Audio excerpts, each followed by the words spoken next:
So good afternoon. My name is Silvia Zumárraga. I'm here with two of my favorite colleagues in the sector. We will have an exchange of views. Actually, we call it the expert exchange. And basically, we will be talking about leadership in clean energy transitions and the key to a successful energy transition in Latin America. With me, I would like to welcome Silvia Alvarado and Paola Pimentel, both very, very accomplished professionals in the sector and leaders, actually, in working to empower and encourage other women to lend their voices in their respective countries and market. I will be moderating the panel. And this will be a very casual conversation, but very interested in getting your perspectives and to discuss the growing role of women in the energy sectors and effort to achieve greater participation from a diverse talent of pools. So I would like to welcome you and welcome the audience. And with that, I would like Paola, if you can introduce yourself, please. Of course. Hello, Silvia, both of you, and it's a pleasure for me to be here in this expert exchange. And as for me, I am from the Dominican Republic.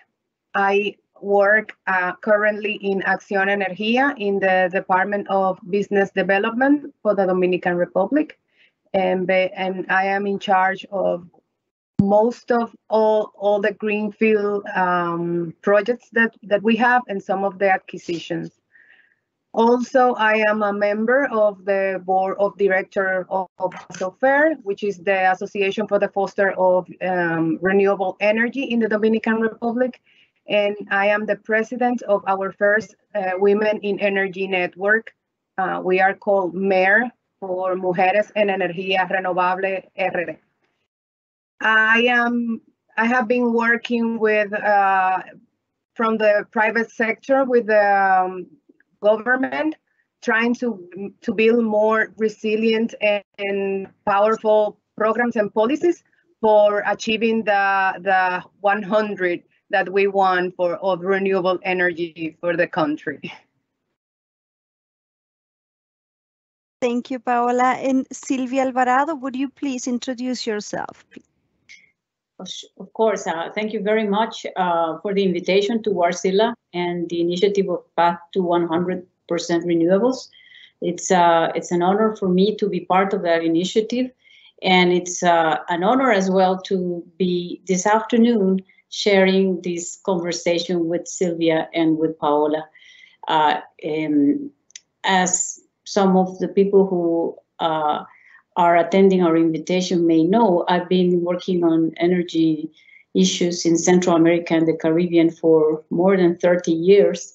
I started my career working for the government of Guatemala many years ago, and then I had the opportunity to work with a development agency, and that provided me with the opportunity to assist the government of Guatemala in the power sector reform. And then I moved to private sector for a number of years and worked with generation projects, but all the time working on regulatory and market issues. In 2012, I was appointed as Commissioner for Electricity in Guatemala, one of the three members of the Board of Directors of the regulatory agency, and my mandate was for 5 years. And that was a very good opportunity for me because it allowed us to participate in introducing renewable energy into the Guatemalan energy matrix. We did very successful power auctions during our period, and I left my position in 2017, and since then I've been an independent consultant. I also have been part of the group that founded an initiative of women working on energy issues in Central America. It's called RECME by its acronym in Spanish. And I really welcome this opportunity to tell you more about RECME, hopefully during this conversation. And thanks very much. Fantastic. I just remember when we discussed the topics for this event, somehow in my mind, I thought that equality in energy sector and energy transitions were together going in the same direction and the same path. But Silvia Alvarado, you made a very good point that it's not. Equality in the energy sector or women involvement and leadership, it doesn't really need to have a parallel timing wise with the energy transition. So what we would like to do perhaps is picking up on that, and we will talk about the equality on one side, but also energy transitions and challenges and women involvement at the same time.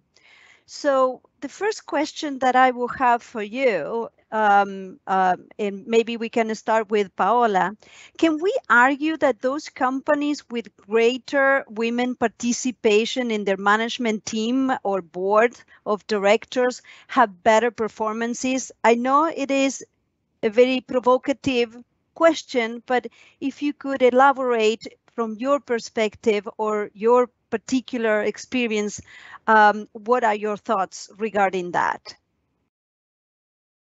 Thank you, Silvia. That is an amazing way to start this conversation. First, let me say that there is data, and I love data. There has been many studies made all over the world where it is proved that companies with equal participation from women and men in the leadership and decision-making positions have better performance, have better market share, and overall they have better position in everything. And if you ask me, this is not particularly, sorry about the word, but this is not mainly because they have more women in the board of directors and in the decision-making positions, because I don't want people to understand that we believe that because women are there, things are better. No, it is because when you are able to be inclusive and to have more opinion and more diverse mindset in the decision-making process, you're going to be building policies and you're going to be designing programs that are going to be better because they take into consideration everything, every point of view. That's something that doesn't happen when you have a decision-making team that is built with one gender, either male or female. But also, to say something about the women participation per se is that because we have as a gender role that we have been assigned all through time, we can make decisions taking into consideration many things at the same time. I don't know if you can understand where I'm coming from, but not also you have a diverse decision-making team, you also have members and when you have women that are able to have a bigger view of things because they have many roles, not only at the company, but in the community, at home, because we are caretakers by role. So this is why the data is, and this is why the companies have more, sorry, I'm so sorry, that's my dog. This is why companies have a better performance overall when they have teams that are built with more women, more diverse, and all voices are heard. These cases you can see from studies from McKinsey and Company. You can see also many studies conducted in the energy sector for Europe, where you can find companies that have almost 50% of women And those companies are at the top. They are, all of them, they are at the top. And this is because diversity is a key thing for success. Thank you, Paola. I'd like to hear from Sylvia. What is your perspective? Can we argue that those companies with more diversity are in better shape or performance-wise? You know, girls, I would like to go a little step backwards and first address the fact of the gender gap in the sector, because to me, it depends on the region of the world where you're working as well. There's a lot of impact of cultures, of how the societies are structured. And to us, for instance, if you ask me in Latin America, everywhere I go, I was, for instance, last week I was invited to do a presentation in a regulation course in the University of Florida, where regulators from everywhere in the world are invited to come for training on public utility. And I was really so surprised and so happy to see 4 women coming from Thailand, from the commission, the electrical commission in Thailand, to spend 10 days in this training course, learning about regulation. And they came to my presentation, and after the presentation, I went to them and I said, sorry for my indiscretion, but I would like to hear more about you. What do you do? How 4 women together, very young people, very young women, and they told me that at their commission, there was the policy of empowering women and training women and giving them access to first quality capabilities. And so I took a picture of the 4 of them with me, and I said, "Wow, this is something that really is exemplary to me." Why? Because no other country there had. I mean, first of all, there were a lot of women, but no other country had so many women participation. And I told myself, what do I know about Thailand? How is that society? I mean, it's so far, it's so distant from the world that we develop our activities that we really don't know much. And many times we feel that that there is less progress towards empowerment of women, and maybe that is not the case. I respect what Paola is saying about data, but I think data many times is very general, and it has to be analyzed and reviewed depending on the context where you work.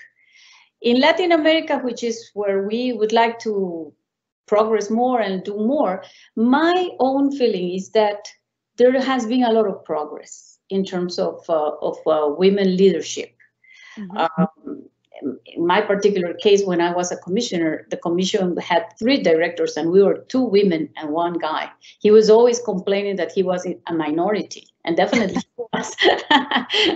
And so everywhere I go, I see more and more women on decision-making positions. So I think that it's intuitive to me that the job is being enriched by the participation of women. And as Paula was saying, it's not that it's better or worse. No. It's just wider. It's just more inclusive. It's just more, probably more effective, because to the extent that you have more, a wider point of view, you're going to be covering more. And I agree with her on the sense that in the case of women, we have a multitasking capacity, just because we, by nature, we are responsible for other stuff at home. And but these days, I think that is even getting away, because there is, with the new generations, there is more sharing responsibilities. And I also wanted to mention that for advancing women's participation in the energy sector is very important, I believe, that we all do more work in promoting that women engage in STEM careers, because many times women fear engaging in this kind of scientific disciplines. They might believe that they are not going to have the capability or the time or the support at home to do it. And these days with online, there's so many facilitating ways of training for people, and then afterwards for work. With the pandemic, we saw it, that women should really stay away from fear of being able to progress in a career in electricity. Also, the fact that in energy and electricity, the diversity of disciplines that participate in doing our jobs is very wide. It's not only engineers, as it used to be 30, 40 years ago when I started my career. It was 90% engineers. These days is legal women, is accountant, is social people who are specialists in social issues, many environment, many kind of disciplines. So I think that definitely having more women in decision-making positions will be in the benefit of the performance of the companies, but it's like an integral process. Fantastic. Well, thank you very much. Moving along with the energy transition, and again, focusing on the challenges in women's issues, what type of leadership we need during the energy transition to have a meaningful impact when reaching a higher decarbonized sector? So what type of leaders, Paola, would you like to enlighten us on that? You yourself are a leader. How you see yourself, or what kind of leadership do you think we should have in the energy transition? I think that looking back, as Sylvia does, I like that. In the past 10 years, 5 years, the renewable energy is getting more participation. People is getting more interested in developing, in having solar panels at their homes, and so this is a fact. This is where we are going. So I think that right now the kind of leadership that we need is leaders that are visionary and they are fast to adapt to new tendencies, to new technologies. And why I think that is because one of the challenges and the barriers that we are facing day to day to be able to have more renewable in our matrix is that as the technology goes and move and make projects easier, more efficient, and everything. Now you have batteries, now you have hydrogen. The regulatory frame stay behind, so it pulls its back all the time. So it's like you have to be dragging regulation, you have to be dragging policies. So we need to be able, at this point, where we are now, taking in consideration where we were 10 years ago regarding energy, that 10 years ago we were in Dominican Republic, we barely have our first wind farm with a very new law, and we are still having to develop our programs with that same law. So this is the best example that I can give you, that we need leadership who are leaders, that are able to see beyond that, to see the future, to see, in 10 years, this is what might be happening because this is happening in other countries. Because that's another thing, that we are not a developed country, we are in the developing progress, so we can learn from other countries, not necessarily with the same conditions as us, but we can adapt to that. We can, as we do with many other things. So we can probably be more we can try to take a few steps ahead and plan for what we want to be, not for what other people had, for what was, for other countries. So I think this is one kind of leadership that if we get to have, if leaders get to do that, we are going to be having more renewable and more efficient policies and programs so we can achieve our goals.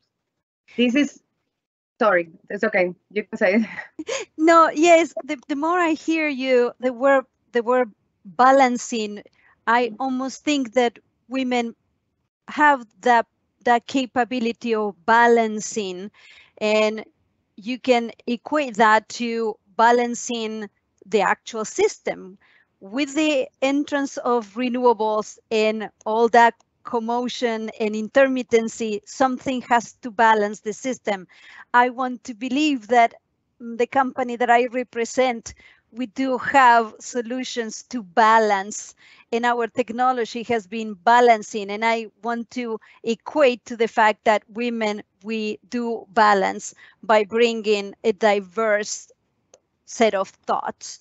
So I'm curious if Silvia Varado sees the same way, and maybe she can also share. She has been a leader and she has been coaching other women professionals in the market.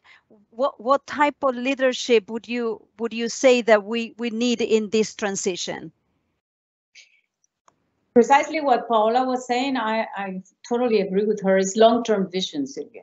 Not only balancing, but long-term vision, and I think this ability to combine and to keep that long-term vision is very hard, because I mean, look at our last 5 years. From a pandemic, we have to face a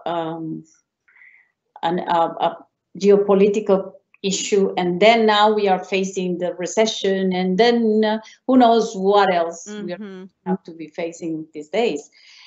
But if you have your goal set as a country, and it's valid for a company, for a country, for a family, whatever, you name it. You set up your goals and you keep it fixed, and you say, well, maybe in going to achieve that goal, we are going to have to do some adjustments and deal with some issues, but our goal is this, and we will make it to this goal. And on that regard, I believe that the combination of women thinking with male thinking, it's definitely perfect. We are complementary. We are so complementary, male and female, in many ways, in all ways, actually. So in the process of planning and achieving those objectives, we also are.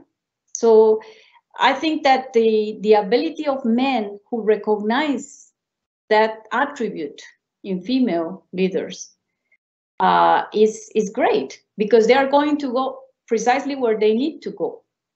And if we go back to the pandemic and remember those countries who did better in terms of handling the pandemic, those countries were in the hands of women. And that tells you something. That tells you that women focus, stay long term, and it's a tireless effort. And I don't want to pretend that we are better than men. That's not my point. It's just that it's in our nature. We are tireless. We are behind our goals, and we don't give up until we achieve them. So that's what and there's no impossible. If you really believe in something, you can achieve it. And I think it's in the nature of women. Yeah. Can I add something, Silvia? I'm sorry. Yes. Because Silvia said something that really, really got me, and I wanted to add that. In fact, I would like to make clear that we are not pretending that women are better than men.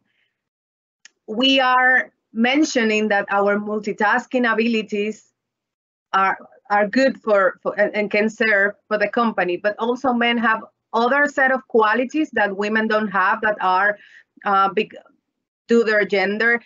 That so we here are not talking about women replacing men. We are talking about of diversity, of joining, or having the ability, giving women the ability to have as many seats as a man does, because together we can be better, much better. Yeah, and I agree. I think we're not talking about replacing or one better than other. I like that clarification. Great minds think different. We're not looking for equally thoughts. We want to be inclusive, and that's the whole point. So let me ask another question, and I'm going to revert the order. I'm gonna ask Sylvia first. You both have worked in Latin America or the Caribbean, but in different countries. So in your opinion, Sylvia Alvarado, what are the key actions to overcome the challenges that we are facing to incorporate more women in this sector? And the second part of the question is, do you think that there is a relationship between energy transition and the participation of these women? Okay, well, I would like to insist on the importance of training more women, of engaging more women into all the fields that participate in the energy transition. It's very wide, so there's room for women to participate in the field that they prefer, because as we know, disciplines have different kind of involvements. So if you don't want a full-time job, you can have a part-time job. But there's definitely these days there's the opportunity for women to participate to fit their needs. And I think that training and working with academia and with the universities and engaging young women into these as early as possible will help a lot, because as we know, the energy transition is not an easy process. Mm-hmm. It's a process that has a lot of challenges, and so we need people convinced of committed to this goal.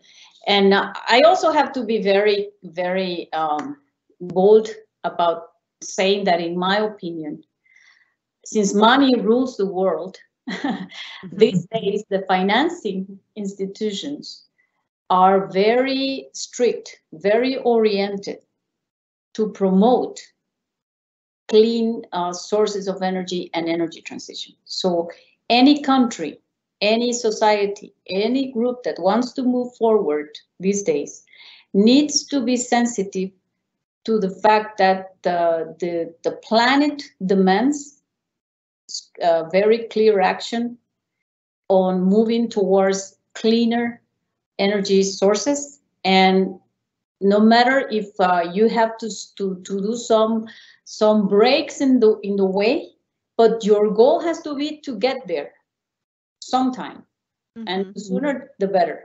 So financing institutions are, in my opinion, are very useful in that regard, because if you don't prove that you care about these issues, they won't finance you anymore.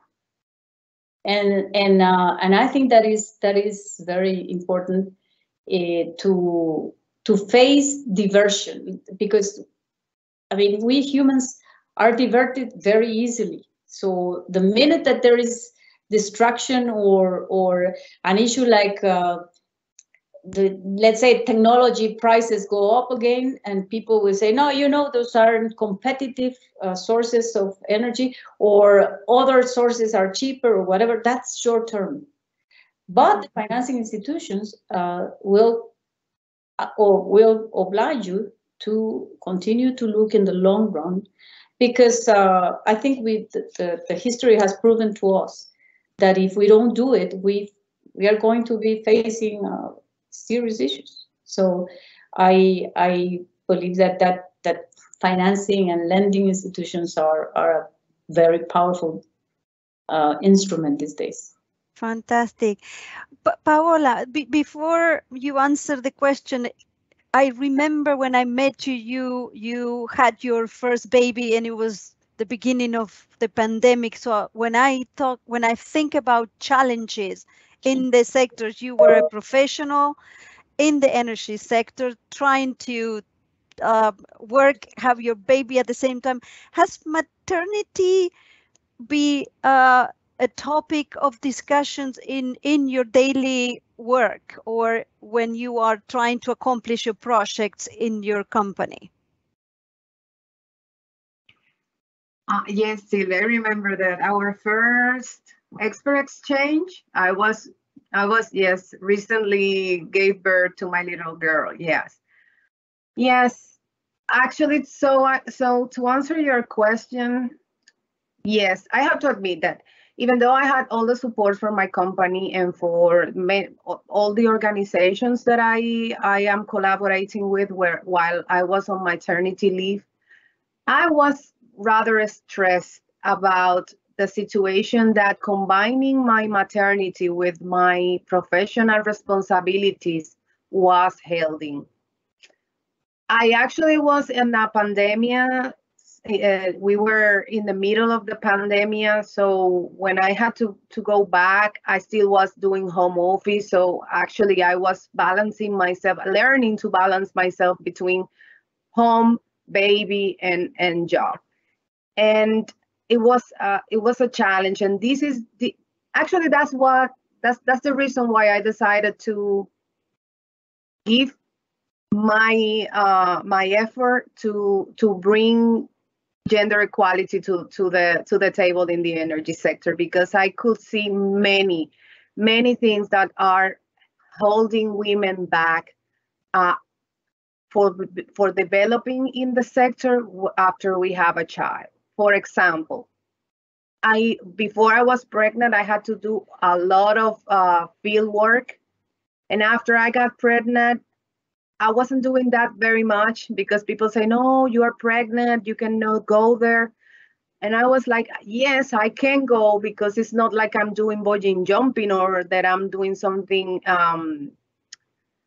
dangerous. I'm just doing my work out of the office, and I am capable of doing it. The deal that I'm having a baby, that I carrying a baby, is not something that it's making it impossible. So after that, I saw that first, companies doesn't design positions gender neutral after all, because we have so many responsibilities that men have to do them as well. But for us women, they are not like being pregnant or having a new baby friendly, if you know what I mean. Mm-hmm. So it's that got me thinking, and also the stress of going on maternity leave and having to leave my position for 3 months, and being scared about somebody else filling that position for me, especially a man, because my company will think that he's not gonna be having to go on maternity leave. In the end, everything like went back in their position finally, but I'm still having that situation because I have a baby. I no longer can stay late for work, and these are the things that company needs to bear in mind, because it is not fair that because I am a woman, I have to be excluded of some activities because I have to go home and take care of my baby. And this is where we want to make the call and have people understanding what equity means. Equity means that it is not a good decision that you put meetings after 6, because you have women that have to go home and take care of the babies, and it is not fair that you have to that you left them behind because they have to go and do and take care of baby. So that's the situation, or that's my view on maternity, and how that affects, or that is something that we have to take into consideration when we build and design policies in our companies, because it's a reality. It's something that happens to almost every woman that have to that decide to have a baby. Sorry, so it is not fair, and it's something that needs to be balanced. Definitely. Thank you very much. I don't know if you both like to mention, because you mentioned something at the beginning about the organizations that you are involved. Is there within those organizations any mentoring activities that you would like to mention? Please go ahead, Sylvia. Oh, well, thanks for the opportunity, because my colleagues at the regional network that we have in Central America is called RECME, as I said, is network of executive women in Central America working on energy. We started 3 years ago, more or less. We gathered, and at the sponsorship of the GIZ agency, the German Cooperation Agency, we had some workshops, and we decided to gather to launch this initiative. And it's been a challenging to get a formal establishment, because we are regional. We have participants from each of the 6 Central American countries, including Panama. And so we've been looking for the best way to establish legally our organization. But gladly, we recently decided to start from El Salvador and then expand the organization to the rest of the region, just because it's easier and quicker there. And as part of our activities, we've been working on several events, diverse of content and stuff. But we also engaged in a mentoring training that was sponsored by the GIC as well. Paula was also part, the Dominican Republic Network was part of that as well. And I think it was a very, very good experience, because when you think about mentoring, you believe that it's something that is very empirical, and you can just because you can pass your knowledge to someone else. And quite frankly, after this training, we all realized that you need a lot of mental thinking, methodologies, organization, and a lot of tools. So right now we have been certified, all of us, to be mentors, and our expectation is to launch very quickly a mentoring program for women in the region to advance their goals and their objectives, and hopefully that they'll have it a little easier than we all did in our beginnings many years ago. And I believe that is going to hopefully be the seed for expanding this kind of initiatives, because we've seen that there are many national initiatives like the DR one, but maybe with the example of this regional network, we hope that we can impact a little bit and contribute to expand the effort in the region. Absolutely.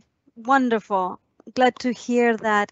And Paola, you also are part of organizations, and would you like to share any mentoring or activities? Sure. As Sylvia said, we were part of the program that the GIC launched for us, and we all got certified as mentors. And in MERT, in DR, we are in our final steps of organizing the mentorship program that we are going to be launching hopefully in 2-3 months tops. There, we would like to get to young girls that are recently joining the universities. And also, we are trying to reach and have young or newly participants in the sector. So we can try to I don't want to use the word help because it's not help. It's how do you say it? Acompañar. Coaching, maybe coaching. No, coaching is not the word. It's like Okay. It's like walking with them side by side, so we can help them make decisions, and we can try to make them understand the importance of the energy sector and the importance of having more women, and encourage them to pursue a career in the energy and to develop and to grow there. Fantastic. So we hope that by the end of the year we have our first mentees, and that by, I don't know, maybe the end of 2023 we have established program that impact tons of women, young women, any women that want to enter and stay in the sector. Fantastic. We do have a question for Silvia Alvarado about your program. If you can share that information. Don't know if you want to say something or you want to type a website or anywhere that they can get more information about that program. Oh yeah, of course. If you were so kind of putting in the chat my email, I'll be very honored to respond to any person We'll in the do audience that. that's interested. Yeah. And we also have a page in LinkedIn of RECME. And I have to be very sincere on this, because we've received, I mean, we've been very honored that receiving interest and requests from other colleagues in Central America. Mm-hmm. We still haven't engaged any additional participants, just because we don't want to disappoint people. We want to be ready to give them something back, something that is of use. And as I said, very honestly, the fact of being regional has been a challenge to us for moving towards being formally established. But right now that process has started, and we are working against it. And we really hope that by the end of the year, we will have a formal presence. Because why? It's transparency and credibility is very important. You don't want to really disappoint people of engaging into something that is just going away any day, anytime soon. So we want to make this sustainable and permanent. But by all means, anyone interested in the audience, they can write to me, and I will keep them informed and ready to engage into RECME as soon as possible. Fantastic. We only have a few minutes, maybe 1 minute, and I would like to use that minute or part of the minute to share with you a story. And you may know who Robert Schumann, the composer, was or is. He was born in 1810, but here's the interesting part of it. Many of his best-known piano pieces were written for his wife, and she was a pianist. Her name was Clara. And although he made a lot of attempt to do symphonic, he was not very successful until he married Clara. Mm-hmm. And the first time that he composed a symphony was almost when he was 40 years old. Until then, he was known for his piano work, but actually was not really recognized as a symphonic work. So Clara was the person who encouraged him to write symphonic music, noting in her diary, and I'm going to quote, it would be best if he composed for orchestra. His imagination cannot find sufficient scope in the piano. His compositions are all orchestral in feeling. My highest wish is that he should compose for orchestra. That is his field. May I succeed in bringing him to it. Schumann sketched his symphony in 4 days and completely the orchestration by 20th of February. So between January and February, he did that. And it was because it was a woman that actually inspired him and was able to influence. So I totally believe that women are not only a source of inspiration. We make things happen, like you both said before, and I think we're great influencers. So one of the things that I wanted to do here is perhaps take a moment and think about us as influencers, and that to me is quite a nice contribution to the sector. So with that, I'd like to thank you both and thank my colleagues Michelle and Carolina that put all this together. We will tell the audience in the Q&A, we can write the email, Silvia Alvarado emails and Paola, so people can reach out to them. Good. So yes, any final words? Because I think we finished with the timing, but any final words? No, just say thank you. Thank you. Thank you very Just much. say thank you. I love to talk with you, both of you. Same next time we'll get together personally. Okay, sure. See you. Thank you very, very much. Bye, guys. Bye bye. Bye.